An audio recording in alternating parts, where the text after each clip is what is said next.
It's Fangirls Night Out, and you know what that means. It's time to grab a beverage and kick back with us. Britt, Kelsey, Brianne, and Danielle. 4 business owners fangirling over our favorite pop stars, their unique brands, and creative strategies behind the fame. So let's go, because we all deserve a night out.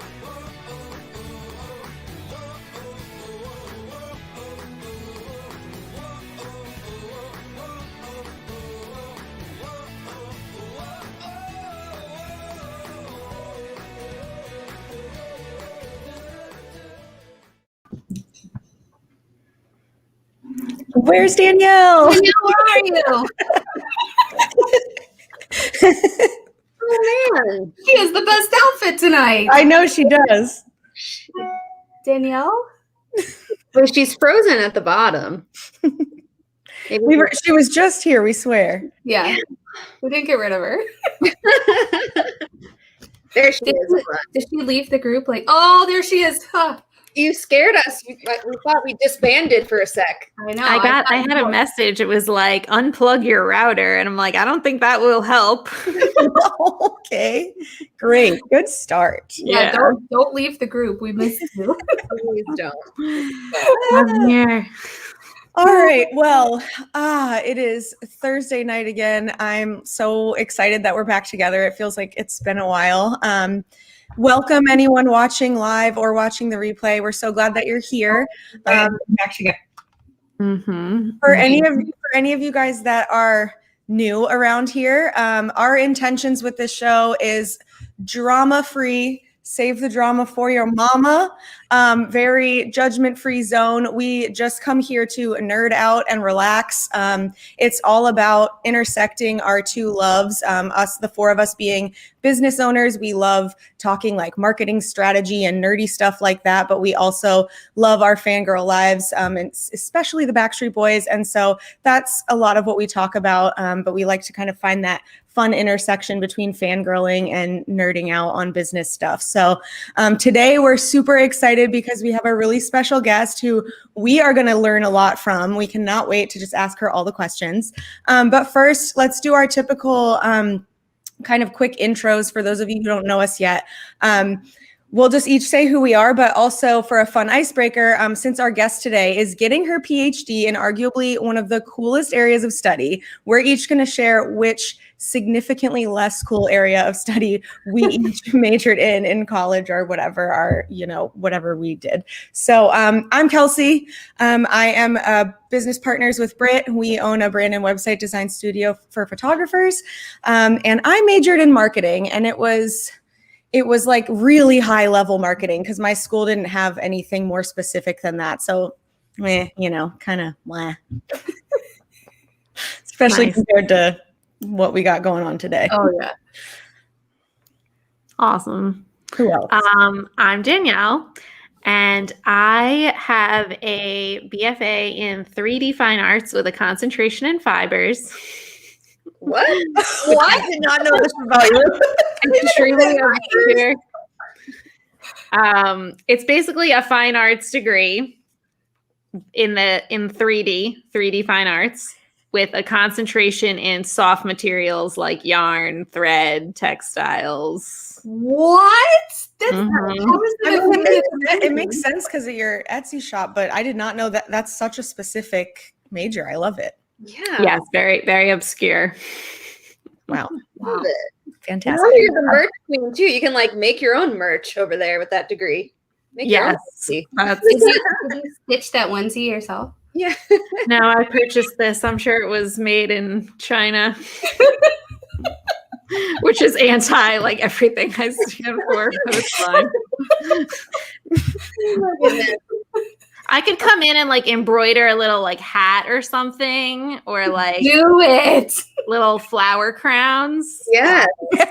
That's cute. Yeah. You can put your hat on AJ for me. Mm-hmm. Mm-hmm. Yeah. That's perfect. Yeah. Well, that's good to know. Hi guys, I'm Brienne, and I guess I'm in the world of academia while we're on the subject. I teach branding and social media at the University of Florida, but I got my undergrad at the University of Central Florida in Orlando, the birthplace of the Backstreet Boys, our favorite people. But I started out as a journalism major because I thought I just wanted to write stuff, and I was going to be like the next Carrie Bradshaw, which was weird. But I decided to switch during one of my assignments, I had to practice writing an obituary. And my teacher kept telling us like, oh, as a journalist, you have to go in and you have to ask the hard questions, and you have to investigate and knock on doors, and you're going to speak to people who have just gone through tragic things, and it's your responsibility as a reporter to do all these things. And I'm like, that's not what I want to do. So I switched to advertising and PR, and it still allowed me to be creative and still write, but it wasn't just news reporting. So it was a good change. Yes. Wow. That's cool. That's crazy. Hi guys, I'm Britt. I own a branding and website design business with Kelsey for photographers. And let's see, I have 2 degrees. I have one in communications and I have one in web content development. So just website design. So yeah, I 2 different colleges, and yeah, I obviously use the website design stuff with doing our design stuff over at Launch Your Daydream. And I think the communication stuff just kind of helped when it comes to like project management and communicating with our clients and things like that. So again, a lot less fun than who we're going to be talking to today and her degree. And once I heard about hers, I was like, well, shoot, I wish that was available when I went to college, but that was also like a bazillion years ago. So here we are. But yeah, so communications and web content development for me.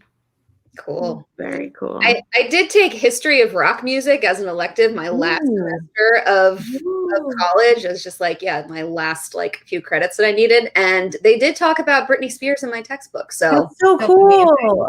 Highlight. Yeah, that's fun. I took a rockology class in high school, and it was the study of rock and roll music. So it was all like I was a super, still am super Elvis fan. So I used to carry a guitar purse that had Elvis. It was like an Elvis guitar. Oh my God.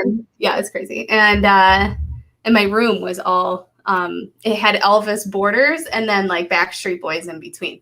So that's crazy. But yeah, I study of rock and roll music for rockology class, and I still talk to that teacher to this day because it was my absolute favorite class. Man, That's I'm cool. jealous. I never had any cool music classes. It was literally Yeah. the only No, thing me about neither. 12 years of Catholic school. So Oh God! All right, you earned that. When you visit Kelsey in Tennessee, you guys can take a road trip to Memphis and go to Graceland. oh my God, my dream. It's obviously on You my bucket list. should. Yeah. You That should. would be I so heard- fun. How far is Memphis from you, Kels? I think it's like 3 hours or something. Okay, we can handle that, I think. Yeah, not bad. All right. Oh my God. Learning something new about all of you tonight. I know. All right. Well, speaking of learning, before we get to that, we need to do a little toast from our previous guest. Hold on. Our previous Put it down, play it. Oh my God. Gotta say hi to Dawn, and Ooh, interesting. Liz is on the plane. All right, that's dedication. Yes, we appreciate it. But all right, let me cue up our little toast. Hope everyone is having a nice night. And let's just kick it over to someone else really quick. Let's get on with the show. Turn the lights down low.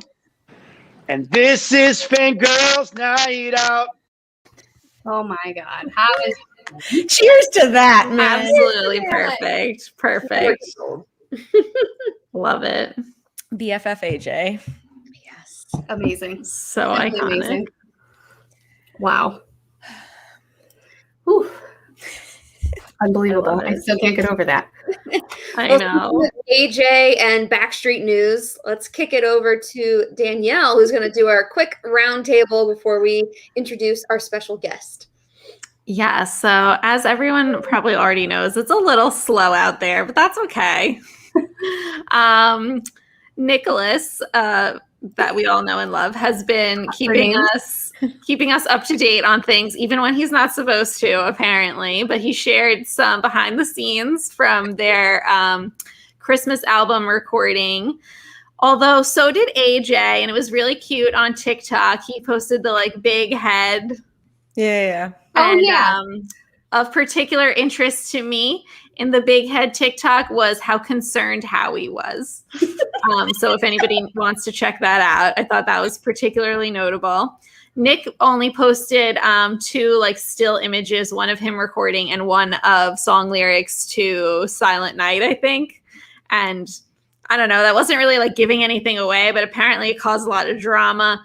I'm not really up to date on exactly what kind of drama, but something. Hard to piece all the tweets. Got in trouble. Yeah, he apparently management told him to stop. Who knows? It was still awesome. Who cares if it was? How do you tell Nick Carter to stop it? You don't. What are they gonna do? Fire him? Like, relax. Bye. Just kidding. So he did it, and then today he actually mentioned that on his live stream. He was like, "They told me to stop sharing, and it's fine, so I did. Whatever." We appreciated it while it lasted. He's also currently very into cryptocurrencies. I don't get it. When he talks about that, I'm just like, what? I don't. No clue. Nick and Lauren had their second daughter since our last Fangirls night out, I believe, and she is now 15 years old. No one has ever seen her. The tour has been rescheduled again. It is now happening in the summer of 2022. Your tickets are still valid, apparently. I freaked out a little. It's fine. I didn't understand what was going on. It's fine. Everything's fine. The Jonas Brothers are also going on tour. I just figured I would mention that since I know we have some Joe Burrow fans out there. Nick today on his live stream mentioned that he wants to release his next solo song ASAP with a video. The concept for the video involves him wearing all white and walking through the desert. And his manager is like, okay, thanks for this update. Like Nick's manager apparently found out at the same time everyone else did that this was the plan. AJ released his song Love, which is awesome. He's done an excellent job promoting it. There's an Instagram stories filter for it.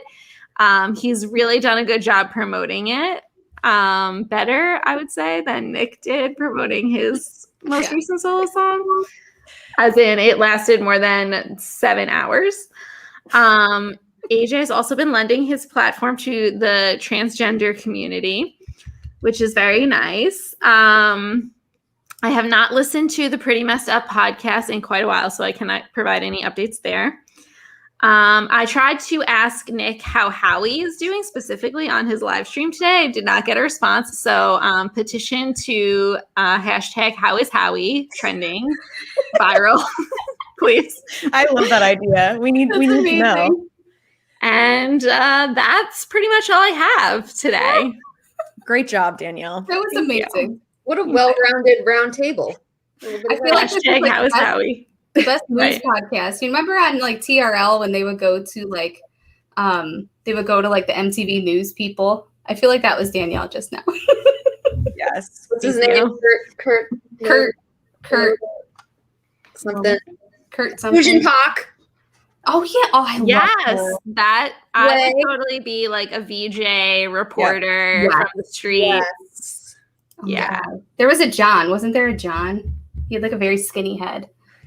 Wait, now I gotta look it up. That skinny head does sound familiar for some reason. Well, thank you for the update. You're welcome. I appreciate it always. John Norris. What's his name? John Norris. John Norris came in there with that one for us. Right. So if Pearl is 15, then John Norris is at least 75. 76. Yes. No, she is. And what is her? I don't even know. Pearl, was that decided? She's Pearl Carter, 15 years old. Early as Las Vegas, around, Nevada. getting ready to drive. What's after Gen Z? Like, what do we call her? I know. I was don't actually have a name thinking about yet. that today because I was referring to my husband is visiting his family and there's a baby in the family. So I was like, what is that generation? I need to know. Generation Pearl. Generation baby. I saw a friend of mine tweeted, and it was like Gen X, millennials, Gen Z, and then COVID kids was going to be like a thing. Oh, That makes so much sense though, actually. We'll see. Corona Gen. Corona kids, yeah. Not so great. I think that's good. Works for me. Oh my goodness. All right. Well, thank you again for that, Danielle. And now we're going to welcome our special guest who has been long overdue. We were supposed to have her on the show a while back, and then life got in the way, and we're just happy to be back again and to have her. So we are inviting Georgie Carroll, who is our friend all the way down in Sydney, Australia. She is an expert in fan engagement, and she is a Ph.D. candidate in fan and celeb studies. So she's a doctor fangirl, if you will. oh my gosh, love that. Everyone, please join us in welcoming So cool. Georgie. Hi, Hello, Hi hello. guys, so excited to be here chatting with you. Oh my gosh, I'm Likewise. so We're excited. excited. All right. Well, let's see. We prepared some questions for you today, Georgie, but if you could just tell us about what you're studying and just, I guess, give us an overview of what fangirl, or not fangirl, but what fan studies is. Yeah. I loved hearing like what you guys all studied as well in your undergrad, because I also was a communications undergrad. Yay! So I did media and communications, majoring in English and sociology as my undergrad. And when I was doing media studies is kind of the home of fan studies. It kind of has its history in TV fandom, lots of people studying your sci-fi shows, your Star Trek, your Doctor Who. And when I was an undergrad, one of my tutors, I think you guys call them like TAs, so like one of the grad students who like teaches your class, he was writing his PhD thesis on slash fic. So on fan fiction. That was the first time I was really like, oh wow, like people, I'd heard of it, but I was like, wow, this is somebody at my university, like tangibly here studying this. And then it wasn't until like a year or two later though, in my sociology major, I took a class called Celebrity Society, and it was just a whole semester about the role of celebrity in our culture. And I just fell in love with it, especially because it was taught by, I want to say he would have been in his 60s, just like this really like serious, he'd come from the sociology of law and had fallen into celebrity studies. And he was lecturing us on like selfies and Lady Gaga and Britney. And it was just so much fun. I was like, I need to do this. And so even though I did do my undergrad in media studies, my PhD is actually in sociology. Because I became super interested in how fans and celebrities interact with each other. Because at the time as well, I was working as a publicist, because that's my career background. I work as a publicist still today. But at that time, I was working for a Comic-Con, one of the big Comic-Cons in Australia. So we did 5 shows a year where we'd have the celebrities come over and like the fans would go and pay to meet them. So I was watching that and then studying that. And I was like, I just need to keep studying. This is fascinating. But I'm also a huge fangirl myself. I've always been like just insane fangirl. I've got a Harry Potter tattoo. I've got my Jonas Brothers tattoo, much to my mother's dismay. So it's also just really fun to study things that, I love. Yeah, that's so That's cool. amazing. I love that. One of the questions I wanted to ask, you kind of already answered a little bit, but I wanted to know like which fandoms you consider yourself a part of. Like, who do you fangirl for? We know Jonas Brothers. Weren't you the one? Were you the one that one time who was talking about you had like the purity ring or something? Yes. Yes. I love it. Yeah. So The Jonas Brothers were probably my first like real like music fandom, because I was very much a teen in like that Disney Channel era, like the Miley, Jonas, Demi. So like when I was like 13 or 14, was around the same time as the Jonas Brothers were getting really big, and I was just like obsessed. And they never came to Australia. So I've only seen them in concert once, and that was in the States in 2019. And I just sobbed. It was like the best night of my life. I was a wreck.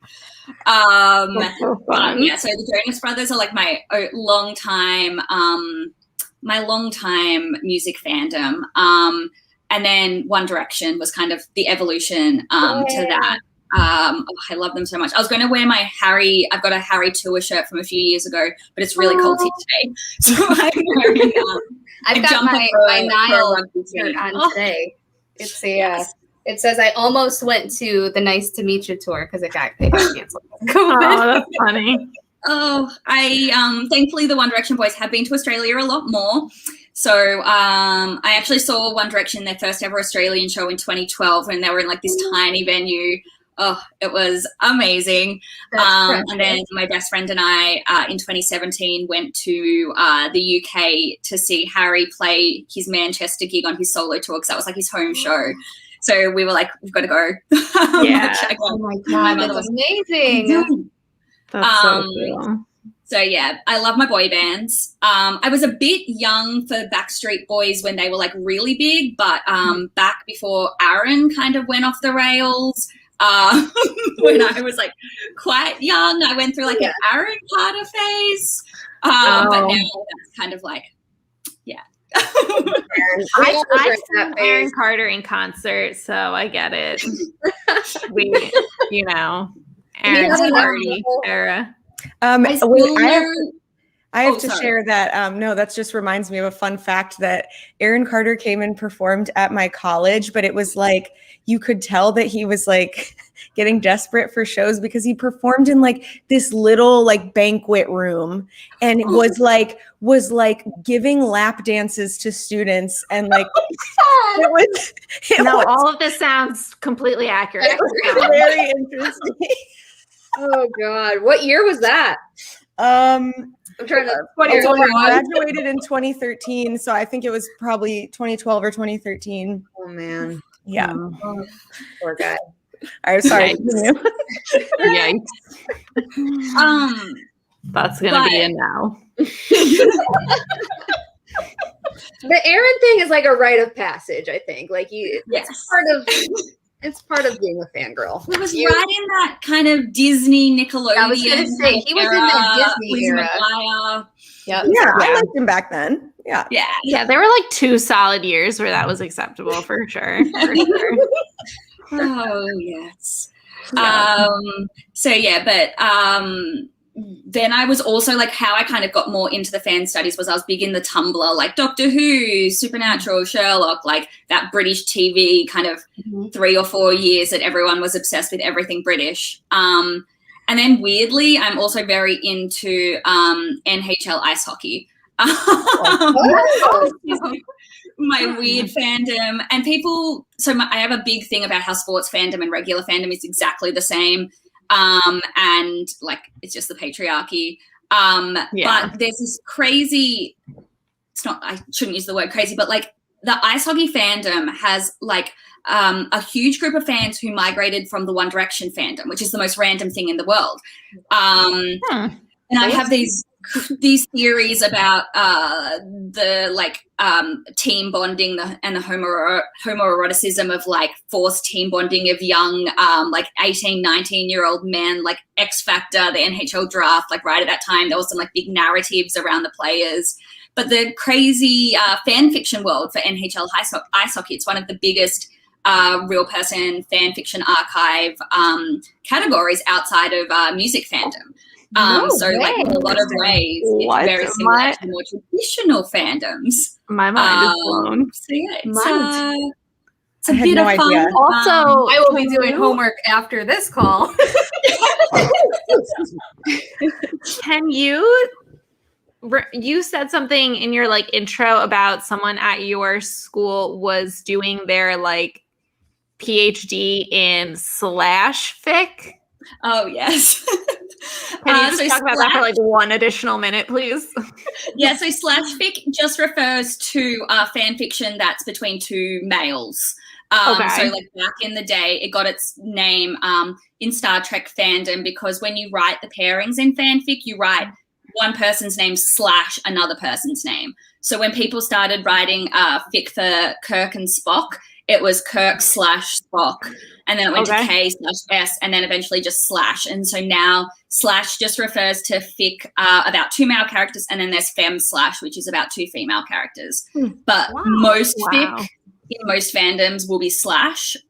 Like that's like just the category that most of it falls into. But you can also find like male, female stories and like stories that aren't based around romance as well. Wow, this is very, I had no idea. Well, the fanfiction world is a big, wide one. Yeah, the hockey stuff came out of left field. I did not see. We need like a whole other episode about fan fiction. Yeah. Let me just double check, but I'm pretty sure there's over 20,000 NHL stories on the main fan fiction website. Let's see. 26,957 in the men's hockey real person fiction section of Archive of Our Own. So if anybody else wants to read about ice hockey players falling in love, we've got 27,000. That sounds kind of adorable. I think I do want to read that because I need to know more. Wow. I may or may not read it, so I may or may not have lots of recommendations if anybody is curious. That's incredible. This is amazing. Can you like curate like a reading list for like beginners, NHL? It's like the Fangirl Night Out book club. Yeah. Oh my God. Yes. Fanfic club. Oh my God. I love it. That's crazy. Wow. That's so interesting. I love that. Unbelievable. I love that. Yeah. I have a question about, I was reading some of your stuff on Twitter, and I know that you've studied about like how fans feel spending money, and and you talked a little bit about like how that relates to like the artist brands and stuff. And I was like, oh my gosh, that's exciting because this is like the kind of stuff we love to talk about. So I'd just love to hear kind of your take on all of that. Yeah. Of course. So yeah, that's actually at the heart of my thesis. So my PhD thesis is very broadly looking at the commodification of fandom cultures. So I'm looking at how money changes how fans fit into social hierarchies and how it changes how we view other fans. Partially as an evolution of, we have this thing in Australia called your honours year, which is a year after your undergrad where you write like a 20,000 word research thesis in a single year. So I did that on meet and greets in the supernatural fandom. And so this is partially an evolution of that, but also because I just noticed, especially around, it was really to do with One Direction concerts. I know this girl who took some time off and followed Harry's tour around Europe, and everybody was just like, oh my God, you're like the biggest fan, you're so dedicated. And my friend and I were having a conversation because we were doing like, we had also gone to Europe to see this tour, and we were just like, well, no, we're just kind of rich. Well, not rich, but we have enough money and time, and we're like, we don't have we don't have family to take care of. And we are kind of in the position where we can do that. But if we had had kids, if we'd had a job where we couldn't take time off, if we hadn't been able to spend, thousands of dollars, it doesn't mean you're less of a fan. It just means you're less visibly a fan. And that fascinated me. And it was the same thing then. My hockey team is the Washington Capitals, and we won the Stanley Cup in 2018 season.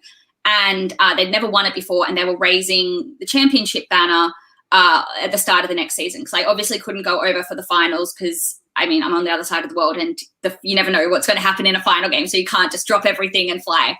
But I could go to the banner raising, and my dad doesn't understand me fangirling for, my music and my TV shows, but he's a huge sports fan. And so he gave me money to go and do this. And he was just like, yeah, like go, like it's so important for you to show how much of like a big fan you are, to be there for like this special moment.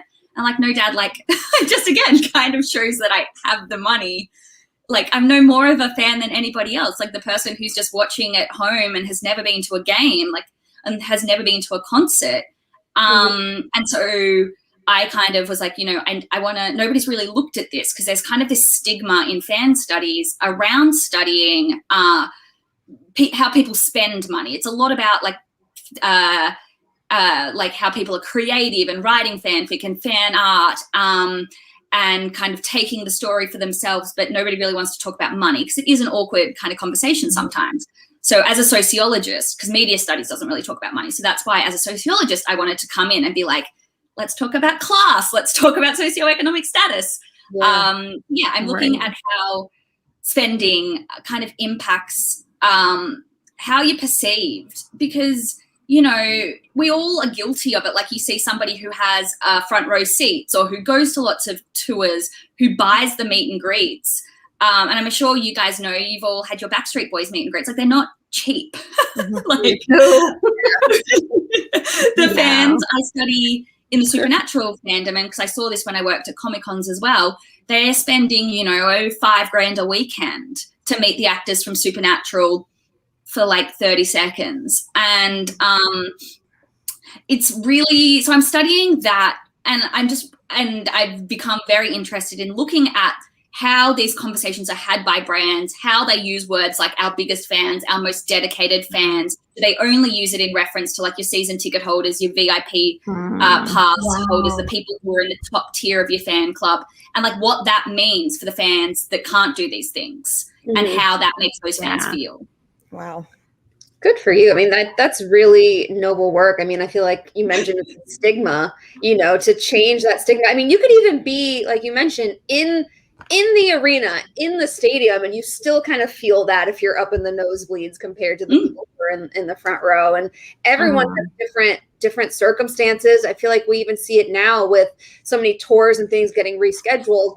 You have people who had tickets and maybe their financial situation was different at the time that they purchased them, and now maybe they lost their job over the past year, and we're seeing tickets going back on the market, and it's like, you know, like you said, that doesn't make them any less of a fan. It's just that life happens. People have kids and college funds, and they got to put food on the table, and it doesn't make you any less of a fan. So I really appreciate, we all appreciate that you're doing that and creating this conversation to make fandoms, I think, less toxic.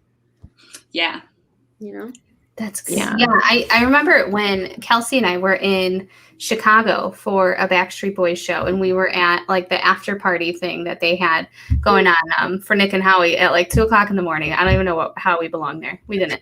But so they had this like after party thing, and so we showed up and we were talking to a couple of their fans that were also also just came from the show. Everybody's just kind of on their high and excited, and you find those fans and you find those people that like, it's almost like you speak the same language. Like you just came from this like incredible experience, and then you go and talk to them. And we talked to a couple girls who were Backstreet Boys fans, but we're like huge Hanson fans.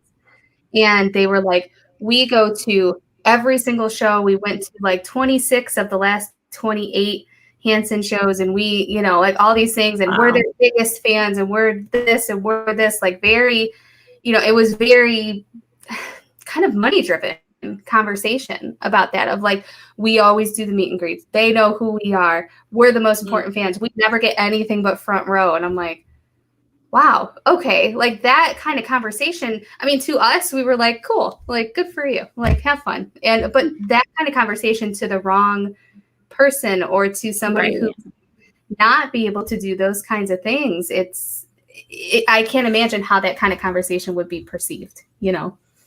Yeah. I think it comes to too. I feel like I know who you're talking about.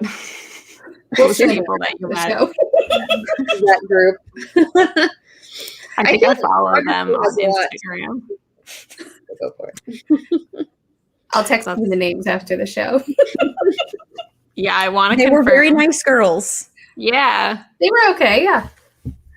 Well, that's actually similar to when I was in Vegas and we were on like the meet and greet line, I spoke to a girl who she liked the Backstreet Boys, but she was like, my real fandom is New Kids.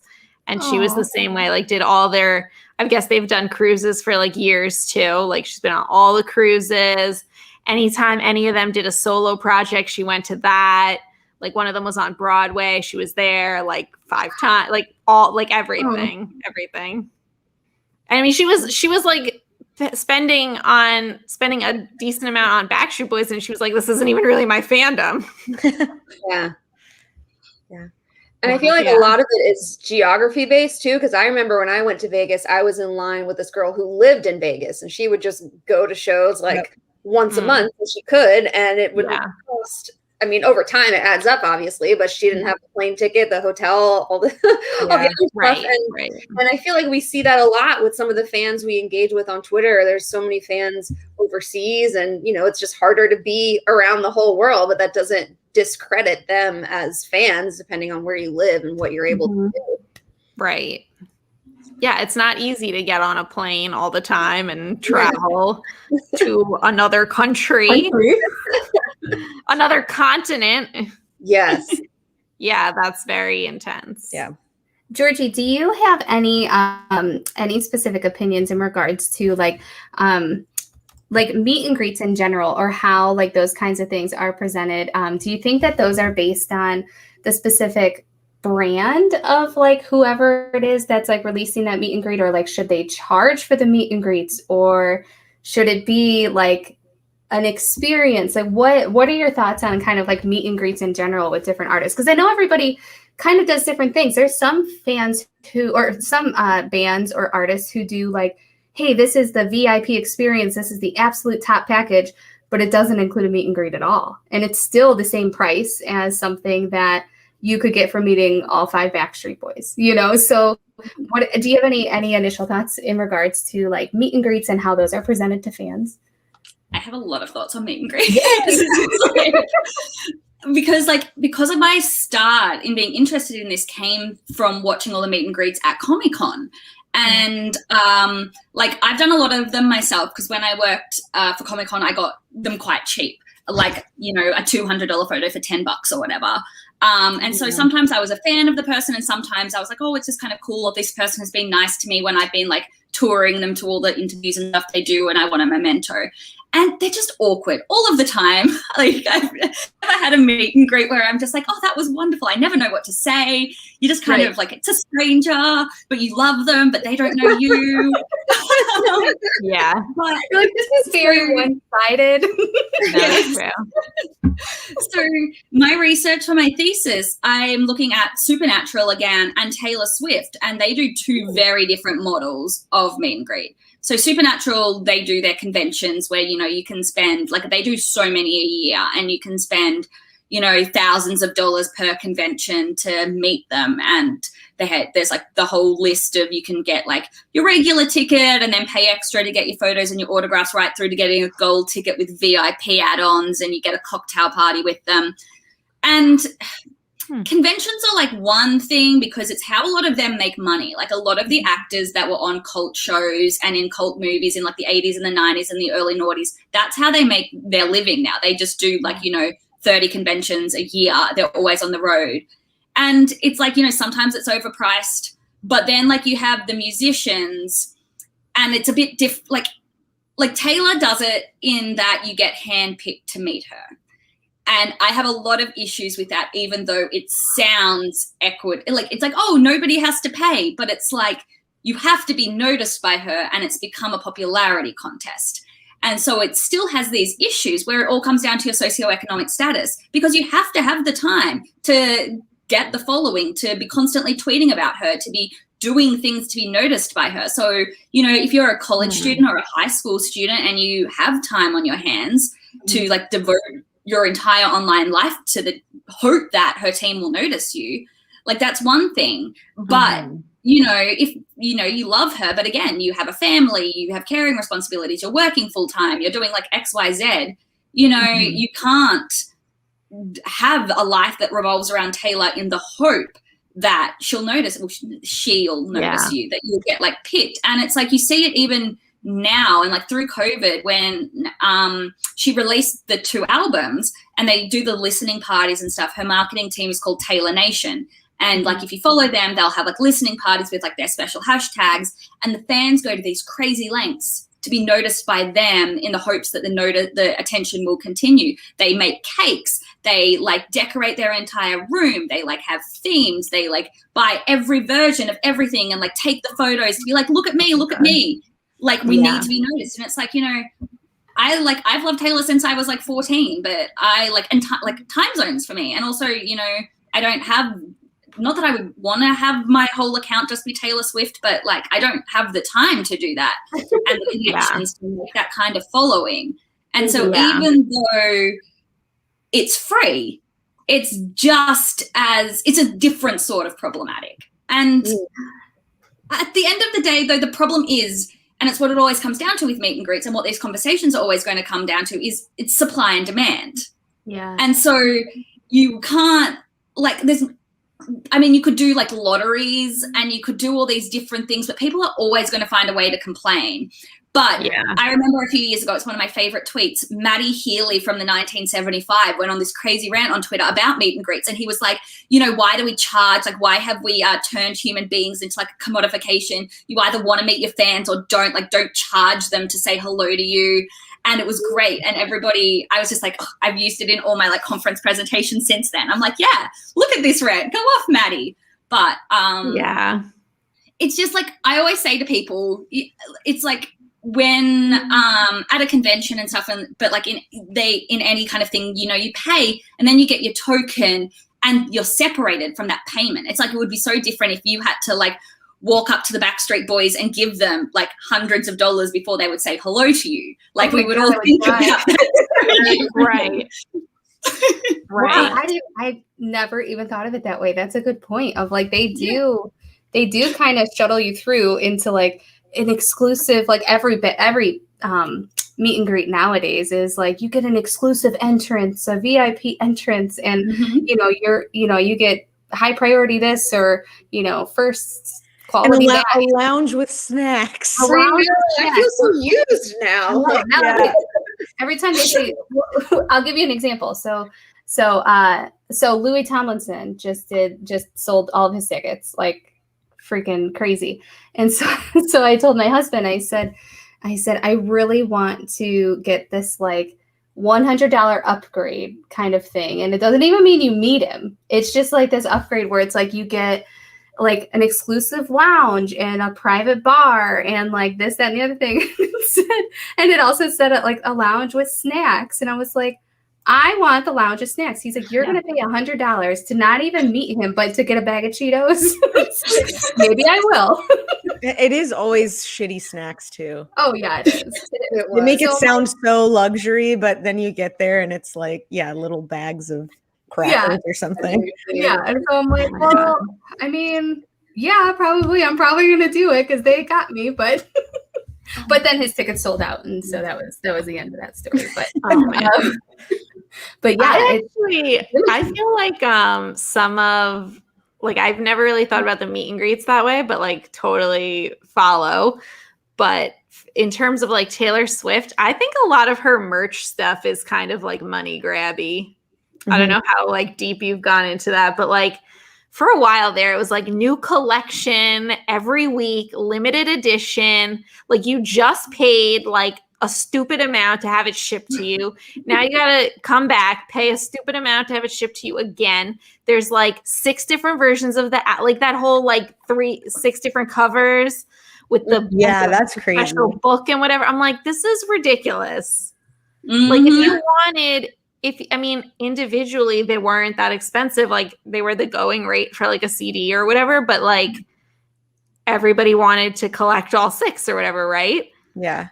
I bought like one of the get noticed by her if you take your photo with all of them. Exactly. And that's what they all did. It's like, here's me with my 8 deluxe versions of folklore, and it's right. Like, it's the same CD. A CD that's like not even like the actual physical CD times 6. I had to literally go and buy this $13 CD player I'm like, how do Just you to listen to justify something? it. Like, I certainly don't need 8 versions of the same CD. And for her Lover release, I remember I got one of the ones from Target with the book, and it was like original hand, written lyrics, like the first draft of All Too Well or whatever. That's the one I And got. then it was just blank pages, and it was like, here's like a journal. And I was like, that is such a cop out. Are you kidding me? I was like so pissed. I was like, really? Blank pages, and they just called it like a journal. And I was like, no, that's totally BS. Like, I love Taylor Swift, but I was like, no, that's not. I was like, that is so money grabby. Imagine if you bought like 6 of those things and you're like, I have 75 blank pieces of paper and one version of this song handwritten that I'm going to look at. Like, it was so silly. I don't know. There's a lot of things that she does. I feel like there's kind of a fine line there, because we talked about this on our merch episode, where like I actually think the limited edition stuff is a really smart idea, and it's exciting for fans too. But I think she is doing it a little too often. It's like it doesn't even feel like special anymore, because it's like there's a new one every month or something. So I do think there's something to be said about that approach with merch. But yeah, I think she's taking it's a little much on this. It's interesting to see, like, especially with like, we each have our fandoms that we are kind of diehards of, right? And then when you see that specific fandom, like you hit your limit at some point, and you go, wait a minute, like, what are you trying to do here? And I think like you said, Danielle, like when it comes to like that specific example with Taylor Swift, you're like, initially you might be like, oh, cool, and then you're like, well, wait a minute, like, and it's hard to see that from a fan side, although you know it from a business side, like, pretty smart. Like, it's pretty smart, but there's a human element to it too. And when that comes in, then it gets real tricky. I love the idea of limited edition and like bringing stuff back that was like old and like we refreshed it or whatever, but like she was doing it way too often, and it wasn't even like those Target promos, those aren't even like limited. There's like unlimited, and so now it's even less special. Yeah, I was just like, I don't know, it was like too much merch. And then they were on sale the next day. Just like, I don't know. I'm like, nobody needs a cassette of folklore. I know. Like, and there was just too much going on. The vinyl thing is a little much too. Like, I've started collecting those, and it's the worst habit I've ever started. It's really expensive, yeah. You guys know, I also just have the question, like, should I even open these? I kind of like the idea of keeping them in the package, and then I never enjoy them, so they just sit in my closet, and it's like, what have I done? It's kind of like Beanie Babies, like where everybody's like, these are going to be worth something, and then they like totally weren't. They're at my parents' house still. My dad like opened the bathroom door upstairs and like closed it where they all are on a shelf. He's like, You ever gonna take these? I'm like, Dad, they're gonna be worth millions, I promise. Yeah. Beanie Babies or vinyls? Beanie Babies. I love that. Unbelievable. So I guess my question from all of this is, I guess, what does reform really look like in the field of being a fan? Like, in a perfect world, I mean, it's still a business, but if we could have, what is the solution for meet and greets? Like, should they be free? Like, should they, like, what are our options as far as reforming this dynamic? Is there any solution? It's really hard to say, because it is always going to be a business, but it's always going to be expensive. But I think there are just ways that the artists and the celebrities can just make it more fair. Like, even if it's like, if you have your fan club or your website or whatever, have an option that's either free or really low cost, and then through that have lotteries for a few meet and greets in so there's still the paid ones, but there's at least a chance and an illusion that you care about more fans. And do things like, don't set your meet and greets to be as like these crazy high amounts. It's like there's no reason why they need to be thousands of dollars for some of these things. And the fans I've spoken to in the Supernatural fandom, they talk about how the prices go up every year for the same thing. Mm-hmm. And it's like, you know, it doesn't have to. And it's the same with Cameo, which is, Cameo is a great business model, but it's also really problematic because the return on investment is quite low. There's no quality control. So you can spend, you know, hundreds of dollars up to like thousands of dollars for some of them, and there's no guarantee of what you're going to get back, how long it's going to be, like what the filming quality is going to be. And like, you know, you can see some of their filming stuff on their pages, and some of them are really bad, like low quality films when they're like out and about. Like some are amazing, like some of them that have dedicated, like especially during COVID, and they've set up like Cameo studios and stuff. It's amazing. I bought one. I'm doing a project at the moment for my own entertainment where every month I buy a motivational message from Cameo and I'm calling like and like one of them was one of the actresses from Supernatural, and I paid $50 and I got a 4.5 minute message. And like, that's amazing. Mm-hmm. But, you know, you can also pay hundreds of dollars and get a 25-second message. Yep. And that's not fair. And we can do things like, you know, and a meet and greet as well. If you're going to charge the crazy amounts, but sell less of them and spend more than 10 seconds with the fan. Because so many photos and autographs, they rush you through. You barely have time to say hello. At least have time, make it worth it for the fan. Mm-hmm. If you like, you need to make that return on investment, like make it look like you do care about the fans and that you're not just here paid like $200 and I will say hello to you and we'll take a photo that's so quick you almost won't have time to realize what's happened. Mm-hmm. And like, it's, you know, there's just ways that they can do things like that would make it more equal for fans and to make the fans see more value in it.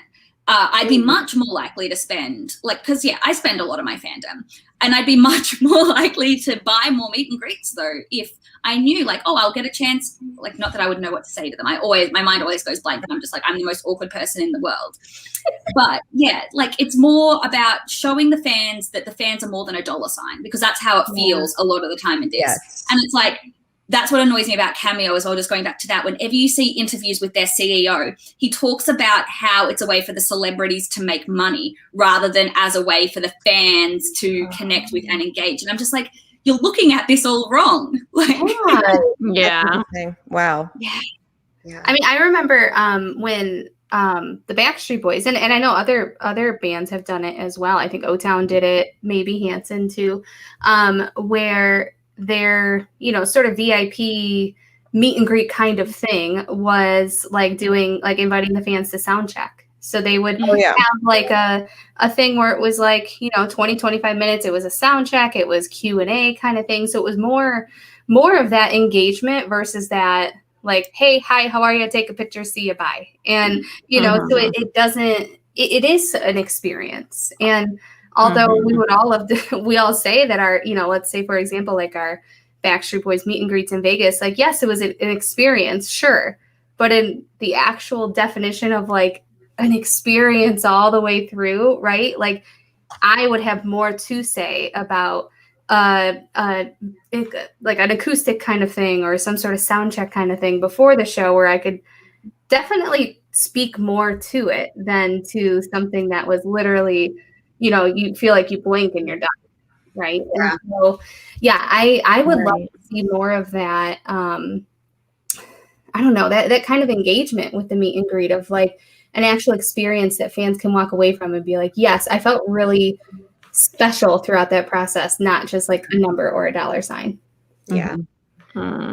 And I think that's why I think I've mentioned this to you guys is I've only done meet and greet once, and I don't think I would ever do it again, honestly, unless it was like all of us together. That'd be a good time. Right. I enjoyed my meet and greet, and I did feel like I had a quality moment with them, and I don't know what that's going to be like the next time. So I really, as much as I would love to hug them again and all that, and smell Nick Carter and all those things that we talked about, it was perfect the first time, and you don't know if they're going to be behind schedule the next time you do it or whatnot. So I think I'm good. It's off my bucket list, and you never really know what you're going to get or what kind of mood they're going to be in. I mean, we know they're great, but you never know. Yeah. Right. Yeah. I always say that Yeah. I never want to be my top tier celebrities. Like, never have me in the same room as Harry Styles. Like, I don't want that illusion broken. Like, I Yeah. have like, my That's dream of him, true. and anything less, I couldn't bear having that 10-second photo with him and then being like, oh, well, now it's over and we technically met and we didn't fall in love. Like, I'm really okay with this. So yeah, That is so funny. Yeah, I agree. That's a good point. Yeah, I'm always scared of. I've heard the horror stories about people meeting their idols and them being huge assholes. So Yeah. that could suck. We all know Harry's not an asshole, but yeah, it might not go exactly as you would hope. Yeah. Yeah, but like someone could like have had like a bad day, Yeah. you know, and they're just like off. Yeah. Or even if it's not their fault, if you're doing a meet and greet, for example, I even know in ours that like they were being told like, hurry up, you know, like people are yelling at them. And so even if they are trying to have those interactions with us, they're being told by their bosses, like, go, go, go. And so like, it might not even be their fault, but you might have a lesser than experience because if you're getting rushed, you know? Yeah. And it is on the business side of it as well. Like working, like even now it's less intense kind of meet and greets, but I work in book publishing and I do like author signings and everything as well. And, you know, sometimes as like the publicist who goes to the events, it's my job to kind of be like, okay, we need to go now. And it's because like a lot of the time, and when I was at Comic-Con and stuff, the business just saw the fans as dollar signs. And even if the actors were like the most lovely, amazing people, it's the corporation behind the individual because the corporation doesn't see the value in fans. Right. And they only see the fans as, oh, we can make money out of this. And so often when you see people tweeting about fan engagement, and you do see more people talking about fandom and stuff online these days, like more businesses and marketing types, it's seeing it's talking about the fans just in the context of the money they can bring you and how they can, you know, increase your profit and how you can, you know, just reward the big spenders. And the way they talk about it is like, like the fans are dollar signs rather than people who are passionate about your brand. And it's like, I always say, like, you have to treat as a company, you've got to treat your fans well, because fandom can exist without that corporation. Like, you know, when the Jonas Brothers like broke up or whatever, saddest days of my life. But like, I was still a Jonas Brothers fan. Like my friends and I would talk about the Jonas Brothers. We had their music. And even if they hadn't come back together, like we still have our fandom, and even say that like we decided we didn't like what they were doing. And people do that sometimes with like TV shows. You can still be a fan outside of spending money on them and doing things. And fans will leave you if they will leave the company behind if they think you're doing the wrong thing. And companies need to like value the fans, because like the fans are what is at the heart of your company. And if you only see them as dollar signs, like that can backfire on you. Absolutely. Yeah. I just have a lot of feelings about fans and money. Oh my gosh, I love it. It's so fascinating. Because I think the problem is as well for a lot of people that work in these things, they were never fans and they were never fangirls or fanboys. Or they've never had those experiences, and they don't know what it is like to be on that side of the curtain and to be like to love something so much and to be so passionate about something. And I think like it's sad for them. Like I just don't understand how people aren't fans. But yeah, I think that's a lot of the problem too.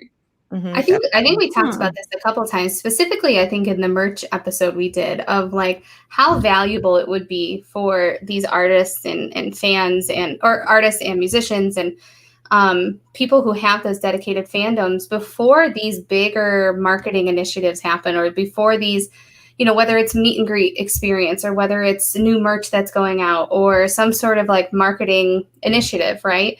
To run it by a group of trusted fans, people who are in the fandom day in, day out. They see some of the things.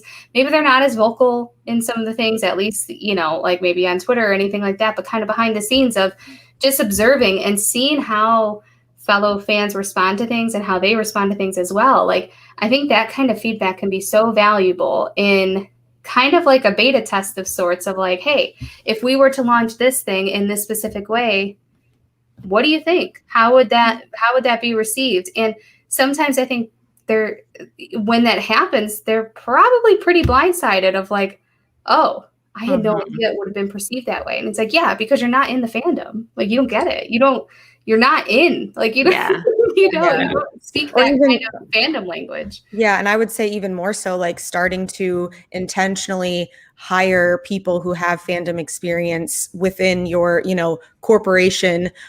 Because like, if they were seeking like, hey, that's part of the job description, like, we want you to have experience in a fandom, like, you need to be a fangirl to come work for us, like that. I just think that would be so powerful. But I think there's still a little bit of a stigma attached to it, where they think like, oh, if we hire a fan, they're going to be crazy and, they're going to take advantage of their job and blah, blah, blah. But like, no, there's very mature, intelligent, fascinating people who are fans that could really help these corporations that run the bands below them. And I just think it would be extremely beneficial for everyone involved if they started hiring more people that actually knew like both sides of it, Right. Yeah, Manifest just said in the chat, she said, who are the trusted fans? Are those that don't share the mainstream opinion excluded? I don't think so. I think it's all the more important to get differing opinions, because I think even between the five of us, if something was presented a certain way, it's just the different perspectives, I think, that need to come together, like different ways of something being perceived just based on who that fan is. So I think different perspectives and experiences. And hey, I was like, even Cindy mentioned here, like, she prefers the lounge of Vegas over Soundcheck.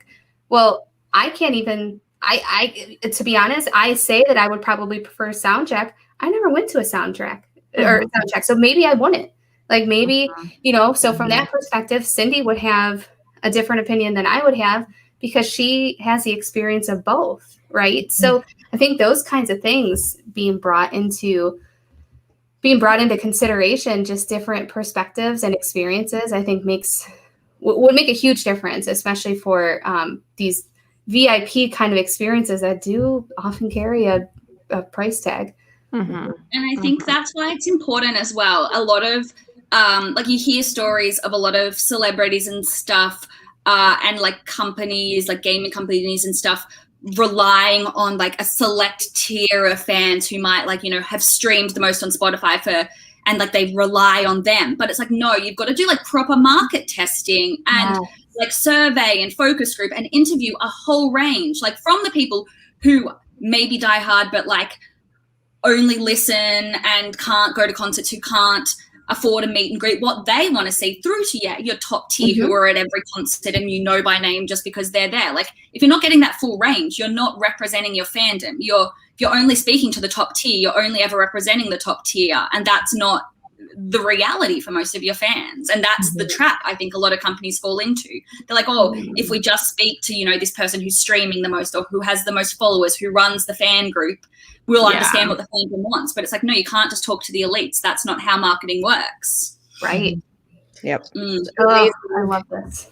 How many brand decisions are made, not even just in fan communities or artists, but how many business decisions are made without your target audience in the room, like without that representation. Like, I've been in meetings like that, and it's like, it's such a no-brainer. Like, this is who you're creating this for. You want their buy-in and their opinion. Or when you get like that backlash, or right, like when you see the backlash and you're like, how did they not see that? How are they that blind to their audience? And it's like, wake up! Like, what are you doing? The answers are right there in front of you. Ask or have representation.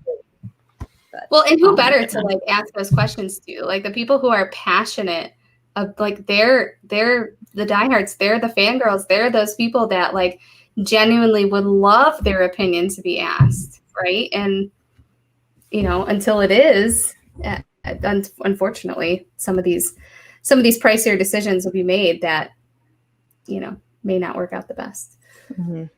Yeah, so interesting. Let's see what Cindy's saying. Let's see. Cindy says, I agree. Most of the people at jobs making the policies aren't the ones who have to live it, and probably never have. Ask the people who do it day in and day out. Yes. Yes. It's I actually apply the feedback. Like my last 9 to 5 job, they would hold these sessions just to say that they did it, so nobody could tell them that they weren't doing it. But then they wouldn't apply any of it, and we're like, wait a minute, that wasn't what happened in that room. We were all there. That didn't happen. Right. this is a good point. It can be difficult, like just thinking about Vegas. I heard so many US fans call for another Vegas show instead of a DNA tour, while most people in Europe can't even get there. Oh, yeah. That's a good point. Yeah, you need kind of that well-rounded view, because you can never please everyone, right? But that's right. Yeah, good point. I do almost feel though like residencies are like more accessible to a point where it's like, you know, that's where they're going to be. Mm-hmm. And like, it's not like we're coming to your city this one day, and if that day doesn't work for you, too bad, so sad. Like, you can plan your whole thing around knowing this, they're going to be here for this amount of time. Obviously, still geography an issue, but you know, it is kind of like, I always feel like a little stressed when there's like, you know, new tour dates or whatever. It's like, well, what if that one day in the 3 cities that are like easily accessible to me doesn't work? Like, I will get on a plane, but that's not, you know, my first, like, obviously I would rather just go close to home.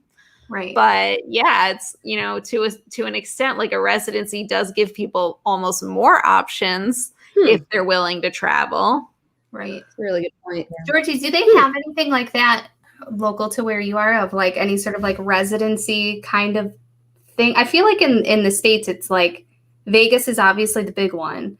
And then, I mean, maybe some like random casinos or something.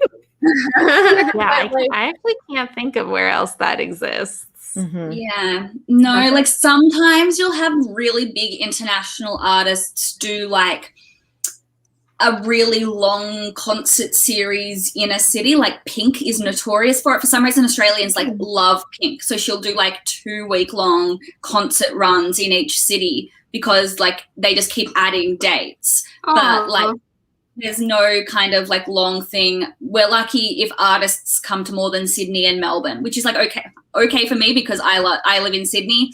But like growing up, I didn't live in a major city, and it was kind of, you know, 3-hour drive to Melbourne, or you had to fly to Sydney, and those were your 2 options because they are playing 2 shows in your whole country. And they might go to New Zealand, or they might not go to New Zealand, so the New Zealand fans may have to fly to Australia as well. And like, the Jonas Brothers have never been. Like, some artists just don't make the trek across. So it's harder being an Aussie fan in like a lot of ways, and it does make it like so much more of a big deal when somebody does come, because you're like, they're finally here. But it's then harder to get tickets because everyone wants to like see them, and nobody has seen them. You can't go to a different city and be like, oh yeah, they've never played like my one city in America, but they've been to the city like, you know, 2 hours away. Like, this is like, no, battle to the death. But I saw I've been lucky. I've been able to like go and see them. But it's even like when I was in America and I saw the Jonas Brothers, the night before I saw their tour, there was like a charity concert I went to at the Hollywood Bowl, and it was like the Jonas Brothers, Taylor Swift, Lizzo, Halsey, Billie Eilish. Like, it was this, like, it was an amazing lineup, and that can never happen in Australia. Like there's like 1 or 2 festivals, but they're like quite indie. Whereas this was just like a random night in LA, and it wasn't. Wow. Maybe. That's so funny. Is there a big scene of Aussie artists that are kind of like mainstream over there, sort of? As soon as anybody gets popular, and so if you're like indie, that kind of like indie style of music, that's like there's quite a few like Aussie artists that will like stay local. I'm not really into that, so I don't know like as much about it. But as soon as anybody kind of gets big, they move to America. Like 5 Sauce, 5 Seconds of Summer. They got their start like just down the road from me is where they played their first ever venue. And every time I walk past it, like it's just a pub. I'm just like, 5 Sauce. But yeah, my next question is they like, went to America. One of them doesn't even have an Australian accent anymore, even though he totally does, and he just like fakes an American accent. It's very weird. Troye Sivan moved to America. Everyone just Same with our actors. Go to America. They've all come back now, though, because of COVID and because we don't have restrictions here. Like half of America is hanging out in Sydney and Brisbane. Oh my God. Where are we there? Yeah. But yeah, no, there's no real Australian music. Like there's the lower level Australian music scene, and there's like lots of local gigs and stuff. But as soon as, especially in pop music, as soon as you're big, you're gone. Which is good for them. I'm happy. Like the Five Sauce, like got to tour with 1D and like got famous, but yeah, Wow. it'd be easier if they were still playing down the road. Yeah. Oh, my friends. I wonder why that is. Like, I wonder why they like it's more advantageous for them to go to America. I wonder why. I more can't believe somebody would opportunities, I guess, make more an eyeballs. American accent. More places for them to play, maybe. Yeah, and like Australia, we only have like 25 million people in our whole country, so it's like we're a big country, like size-wise, Right. but population-wise, we're like quite small, and most people live in like 3 cities. Right. And so I guess America just has a lot more people, a lot more potential, a lot more cities to tour. Yeah, I don't know. It's just always been the way. We need to still come to you for that last leg of the DNA tour. We'll go to the Sydney dates maybe one day. Yeah, that makes sense. I feel like everybody has a Vegas residency right now, didn't they? Like they just rolled out like a whole ton of them. Like Usher's there, which I would die to see him. But like Usher's there. Like I think I saw was it Carrie Underwood? Carrie Underwood, Katy Perry, Celine Dion launched a new one. I think there's one more. Wow. Is that like happening at the moment? Like, did this all pause with COVID? No, I think they just announced it, but I don't think the first shows. I think Usher's first shows are in July, and then I think everyone else is like September-ish, maybe. Yeah, But it's crazy. Like I feel like I'm like, what does it take to get a resident? I feel like residencies used to be like exclusivity. You know what I mean? Like the big names would be there. Now I'm like, oh, okay. really, Yeah, I thought residencies meant you were like washed up for. Yeah, there was always like people who had been like, oh, they were like Bonnie and Marie 30 years ago. Was Yeah. But then it like became cool. Like it became like the thing to do. Yeah. everyone says that's because of Britney. I'm just gonna throw that out there. Just Not saying. for me, but Makes sense. I made it cool. Yeah, I mean, I saw Katy Perry live one time, and it was we went to the Billboard Music Awards on my honeymoon, and it was very random. So we went to the Billboard Music Awards in Vegas, and she was there, and along with like a whole bunch of people, and she was so bad live, you guys. She was so bad. And like I really wanted to like her. And I was telling my husband, I'm like, oh yeah, like I think she's pretty good. And then she started singing and everybody was like looking at each other like, is there something wrong? It was really bad. And so she finished and everyone was like, yeah. It was not good. I cannot believe she has a residency. Wow. Oh, that makes sense. That's a good point. Yeah. Ooh, I could see that. Was it talking about? I saw someone was being interviewed about that. Oh, it was Celine Dion. She was saying, at the end of the day, in comparison to a tour, she still gets to go home and have her kids there. And yeah, that's nice. Yeah. So yeah. Well, anytime even Backstreet like says that they're going to be going back, or they've hinted and they've said here and there of like going back for their 30th or whatever that looks like.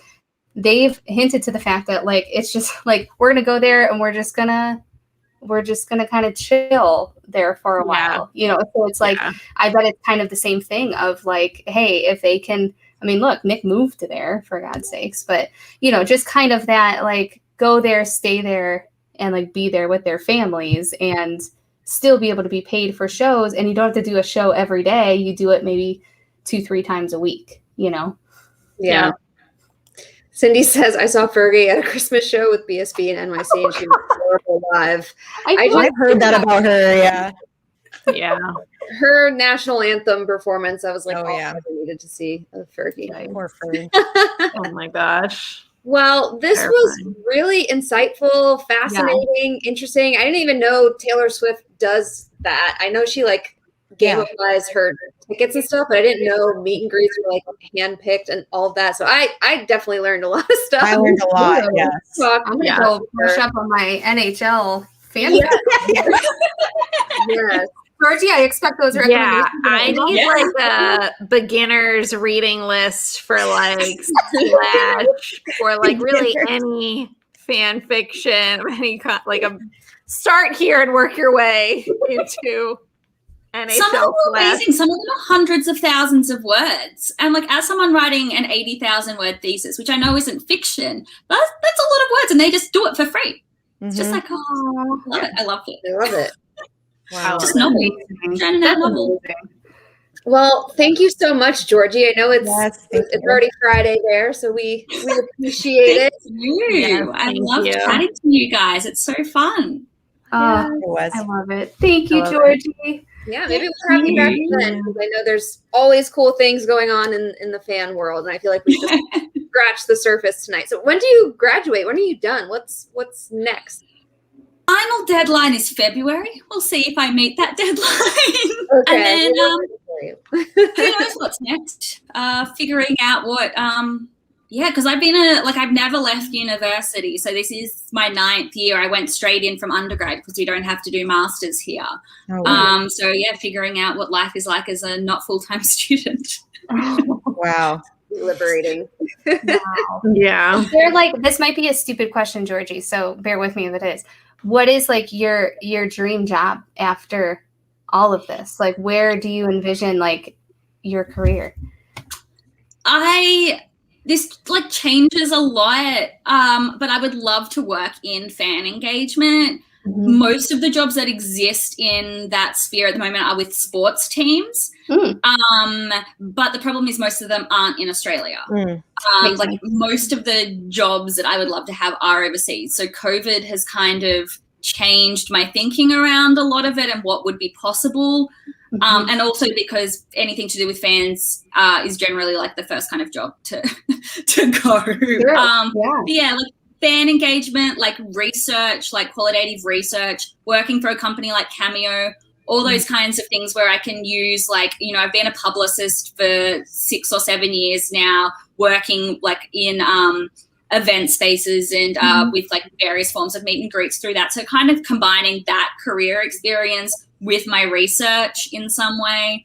But I think the easiest thing that if everything stays good with COVID and we continue on an upward trajectory, it's quite easy for us to get a 2-year working visa to go to Canada while you're under 35. It's like a Commonwealth thing. So maybe just go do that and see what life is like in North America. Find yourself a Canadian husband. Oh my gosh. You're so cool, Georgie. I want to be like you when I grow up. I know. She's got it right. I love it. Yeah, we'll see. Well, if you ever want to start a Robert Irwin fan club out in Australia, I will be a proud member of that. Oh yeah, Brienne really loves him. Oh my Yeah, God. she's a big Really fan. loves him. That must exist already. It's just adorable. Okay. On This that was a note, blast. Again, thank you, Georgie. Thank you. and thanks to everyone who tuned in tonight. We love you. Yes. And we'll be back. We'll figure out our next episode and we'll announce that soon. So thanks. Yay. Thanks, guys. Bye. Bye.